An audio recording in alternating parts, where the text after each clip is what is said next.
kinasuhan ng plunder o pandarambong ang aktres at public servant na si Angelica de la Cruz sa Office of the Ombudsman kamakailan. Aabot sa humigit kumulang na 70 million pesos ang sangkot sa naturang kaso na umano'y mula sa kaban ng Barangay Longos sa Malabon City.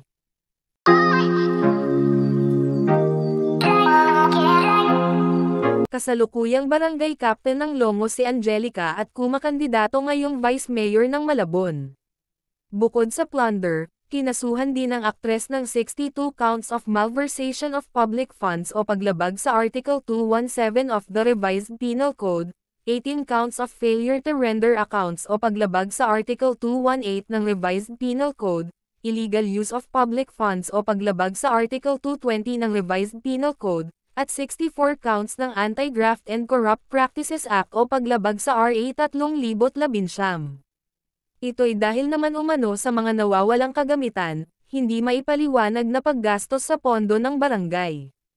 Nahaharap din ngayon sa reklamong administratibo si Angelica, dahil sa umano'y pagpapabaya sa kanyang trabaho bilang barangay captain at pag-absent ng walang official leave. Bukod sa aktres, damay din sa kaso ang kanyang barangay kagawad na kapatid na si Eric na sinampahan naman ng reklamong grave misconduct. Sinagot agad ni Angelica ang mga akusasyon sa kanya sa pamamagitan ng Facebook na aniyay politically motivated. Post ng aktres, grabe talaga ang politics pag hindi nila nakuha ang gusto nila, sa siraan, next step kakasuhan ka naman nila. Hay iba ka sa susunod niyan ipapatay nyo ako aniya. Wala pang inilalabas na official statement si Angelica hinggil sa mga kinakaharap na patong-patong na kaso.